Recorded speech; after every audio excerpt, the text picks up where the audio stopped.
let's blame these people. For me, They're playing the blame game, right? There really isn't any other party. so you use the word freeze 700 billion. I'm gonna crush your guys' hopes and dreams.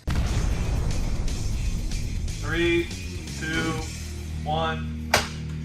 Hey, good morning, everyone. Welcome to the MMA podcast here with Mike, Miguel, and Anthony. Today, we're going to talk about the presidential debate of 2008 with Senator Barack Obama and Senator John McCain. We chose this because it's a pretty influential debate. Obviously, two new candidates, no incumbent president, so big time, a lot going on in our country. First topic we're going to talk about is the portrayed liability. And I don't know what you guys saw, guys, but to me, Obama really looked like he was trying his best to relate to the everyday Joe. A couple things that I noticed is he's really using small words and looking into the camera. What did you guys think about that? Did he reach you? Things like that? So I'm gonna hop in on you, right? Hop in on the conversation. So when he was talking, when Senator Obama was up on stage and he was talking, it seemed like he was indeed using very small words, trying to target the general audience, the general public.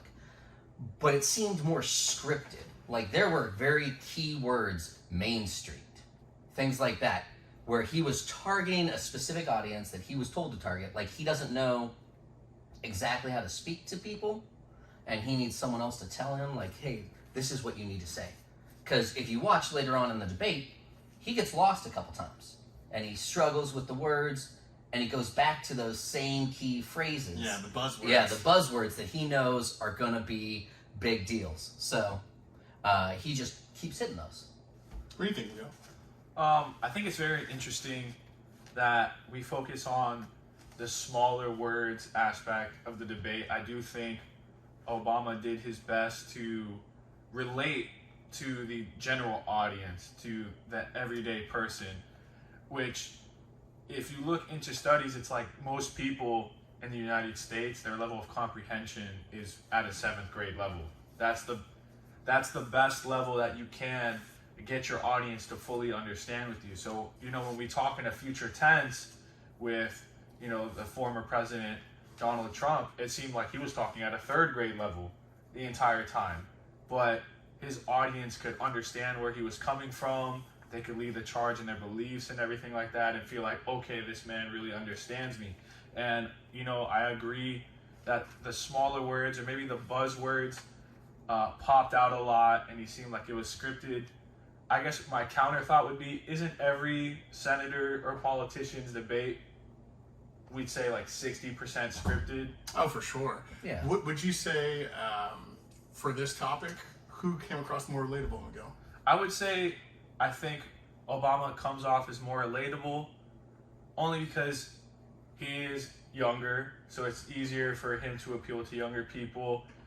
His word choice and the way he goes about the conversation seems to be at that level of comprehension where, a 12-year-old can talk to him and then maybe they don't feel like they're being berated or talked down to. So a lot of people's egos may come in when it comes to that kind of debate.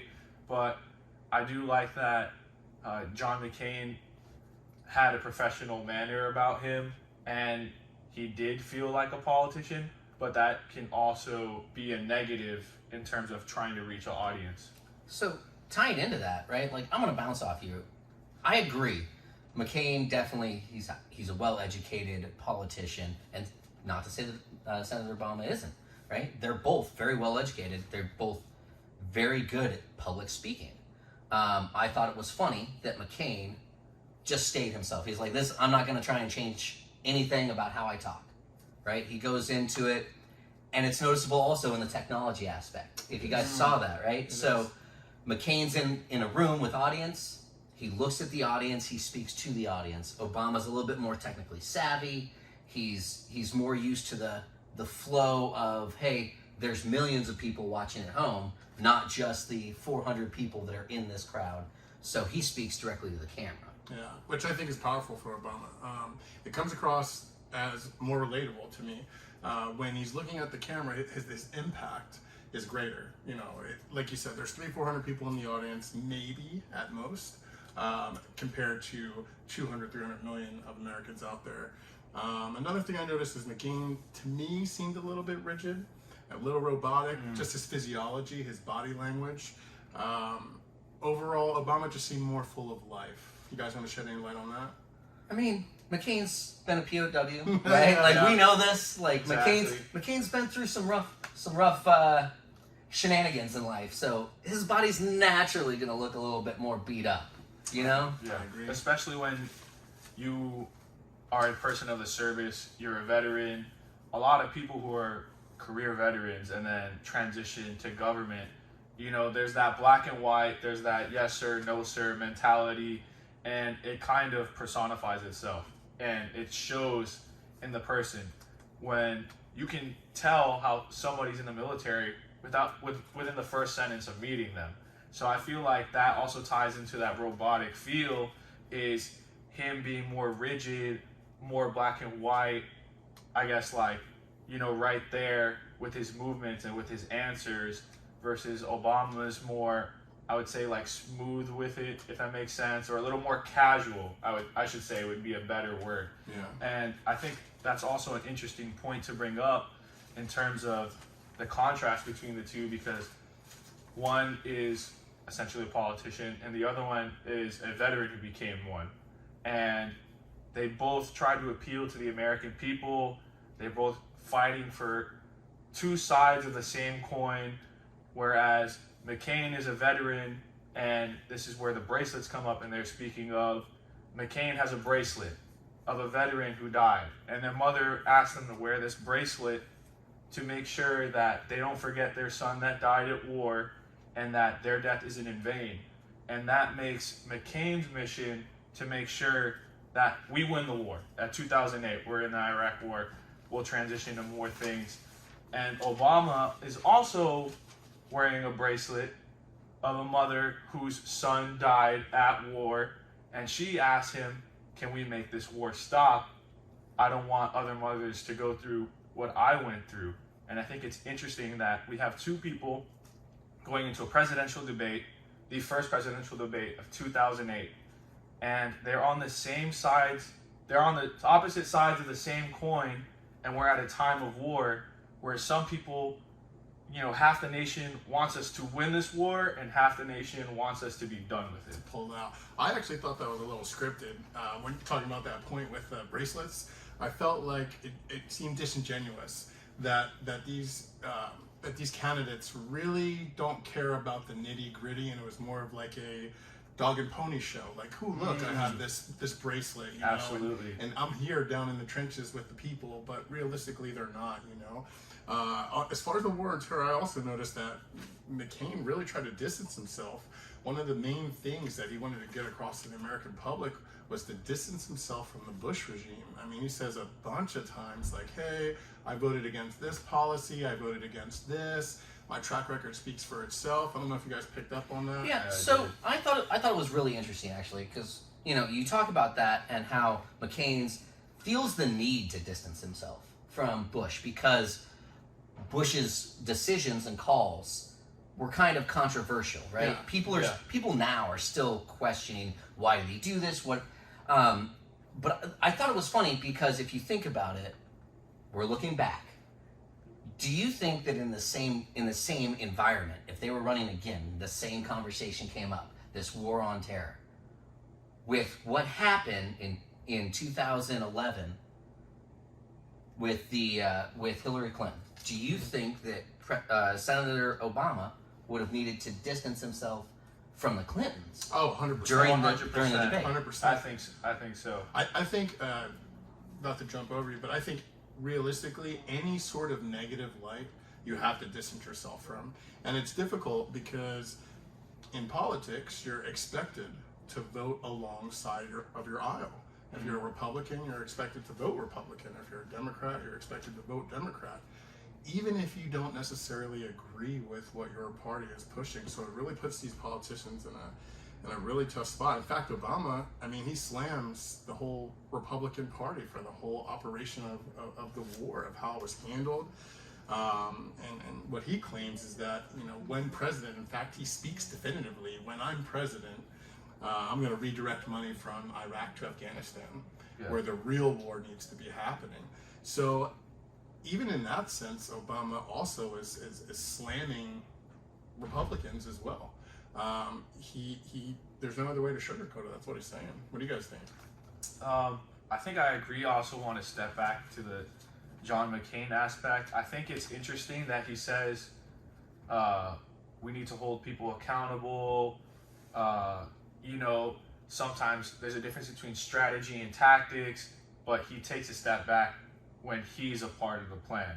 And I think it's very interesting to say, we need to do things right. We know how things are going, but then he's also a part of the same mistakes that he's saying maybe his party made or the people who made the decisions made. And he was a part of this committee, but somehow he's not a part of those mistakes, which as a veteran, we're all veterans here. Yeah. As a veteran here, I think it's interesting because, when you have a commanding officer or a superior person in your chain of command and they say one thing and do the other, it kind of loses that trust in that individual. And it's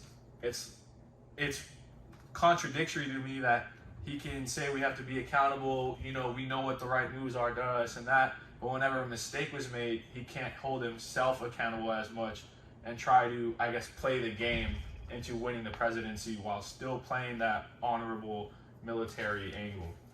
Yeah, so I'm gonna kind of tie into what you guys both saying, right? So I did find it amusing that the candidates have some similarities during the specific conversation of this. I mean, let's call it what it is, right? Propaganda mongering, right? Just spreading fear. Let's talk about Iraq. Then it's Afghanistan. Then it's Iran. Then it's the next 9/11, right? Like all the fear. National security is the biggest thing. So when we come out the gate into the subject, they're both talking for like 10 seconds before they start turning, right? Oh, it's more important about knowing how we got here. Let's blame these people. No, let's blame these people.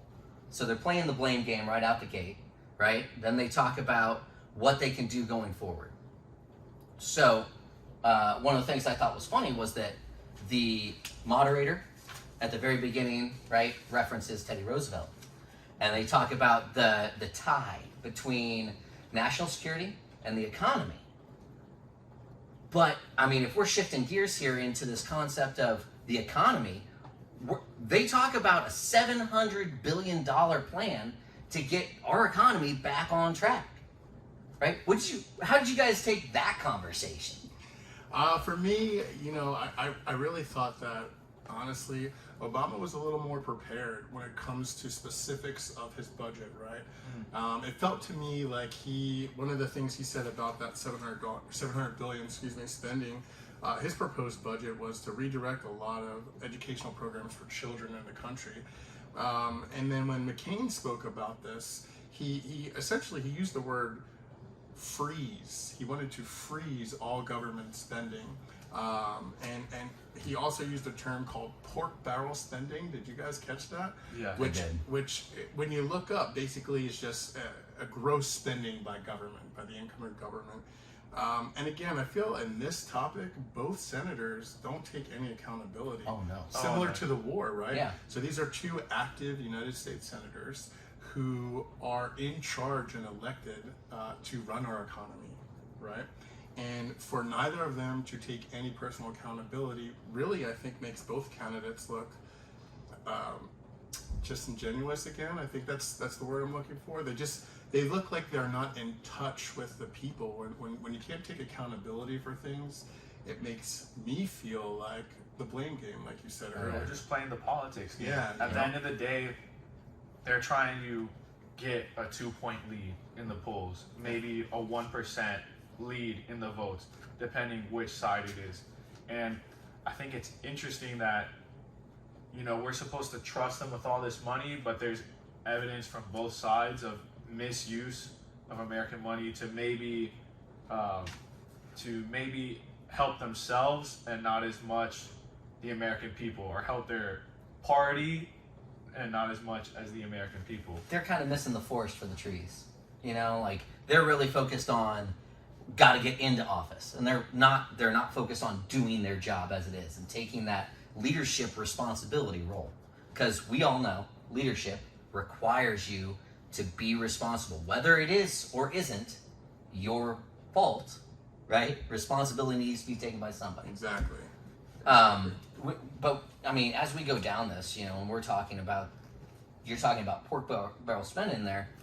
I thought some of the comments that were interesting again was that tie-in, right? The things they have in common. You have a Democrat and a Republican, and they're coming together to both say we're not cutting funding from, right? Like, we're not cutting veterans funding. Yeah, We're I not think that's cutting active duty military spend. Like, especially during a wartime. right? We've got 4 conflicts that we're talking about that we need to worry about. So we're not touching the conversation of cutting spending.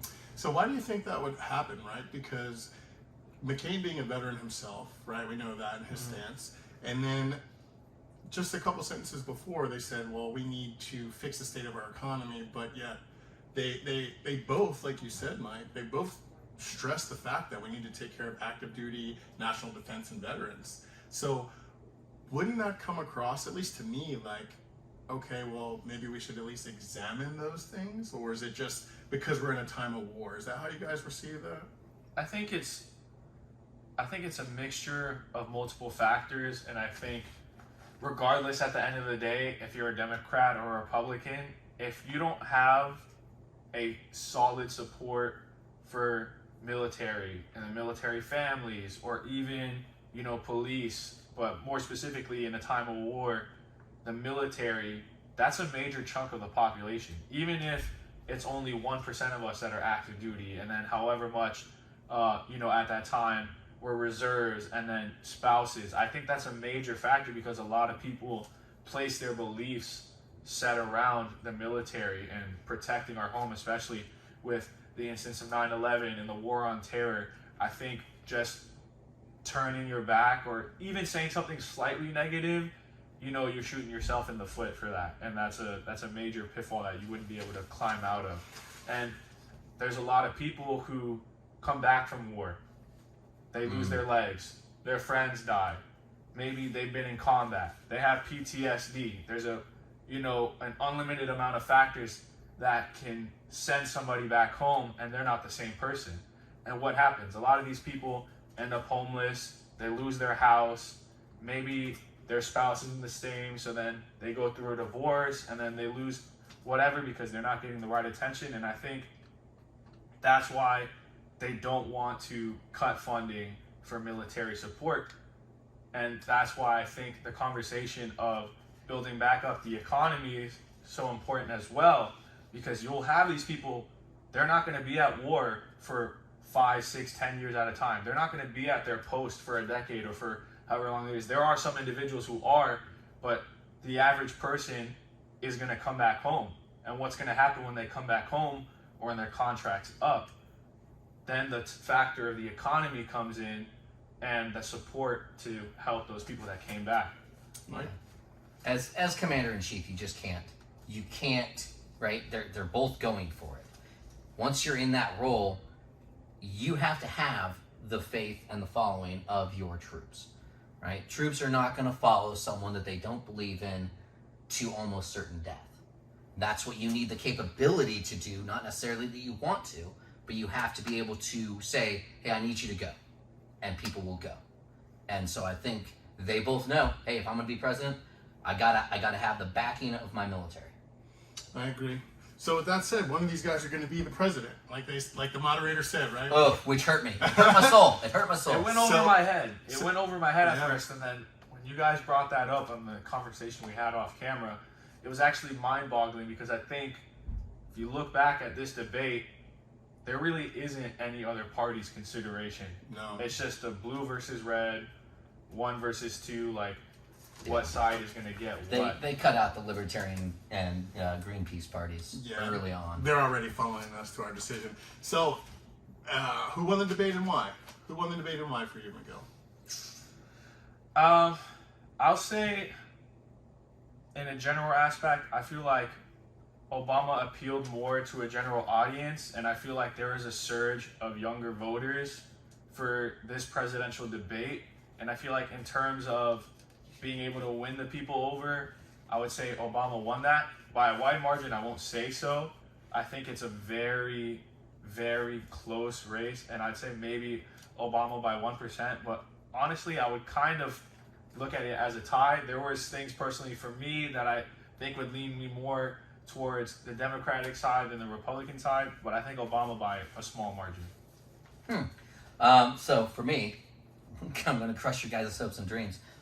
I did not like, after watching this debate as many times as I did and reviewing it and going in, I couldn't support either of them. Okay. I really couldn't, right? Actually, yeah. I looked at the Libertarian Party that they had running that year, and I think that, right, if I'm going back and I'm doing it again, that's who I'm backing. Okay. I'm giving it to the Libertarians. So I think I would agree with that, Mike, for sure. Yeah. That and what you said too as well, Miguel, right? Like, it was definitely a picture painted, just red, blue, Republican, Democrat. Everybody else was left out. All ideology outside of Republican, Democrat was left out. Based on just winning the debate, I do feel that Obama won the debate, again, by a narrow margin. I would agree with that. And the reason For sure. my thought process with that is it just comes down to, for me, Obama was able to speak more specifically about what he's going to do as president. McCain did say some things about what his plans were, but they were very generic. If you go back and you listen to it, there wasn't any specifics in terms of programs, or even when he said like the Halt freeze, he only said, okay, these are the programs that we'll spend money on. He didn't have how we're going to stop providing for Medicare, how we're going to stop having our trash picked up, how we're, those sort of things, the logistics of it. When Obama necessarily didn't touch deep on the logistics, he at least had an outline of where the money was going. X amount of dollars are going to go here, X amount of dollars are going to go here, et cetera, et cetera. So it just seemed like he was a little bit more polished to me. Hindsight, both candidates didn't come across great. I would agree. Right, I would guys? agree. Right? They didn't It come was- across great. It was Watching very this is- disappointing yeah. watching Yeah. it in retrospect. Even like, I'm sure there's at least a 15 to 20 year age gap between me and both of you. And, Ouch, bro. there's at least there's a generational divide, Mm-hmm. regardless of what's going on. And I think even just looking at, we have two different generations looking at the same debate X amount of years later. I think it's interesting that we all can look at it critically and say, they both really didn't do anything to make me want to vote for them. Yeah, they didn't And move it the was meter. just, it was just more of a, okay, in that time frame, maybe there was one that appealed more to the people better than the other. But if they were both up right now, I wouldn't really be interested in voting for either of them. And I'm gonna agree with that, right? Like, I think the culture in the country right now is what is probably painting a lot of these emotions, these feelings. So And the lessons learned, from everything that did happen afterwards. yeah, now that we know how bad it was, right? Well, thank you everyone for listening to us. This is another episode of MMA Podcast. We'll see you next week. Have a good day. Peace.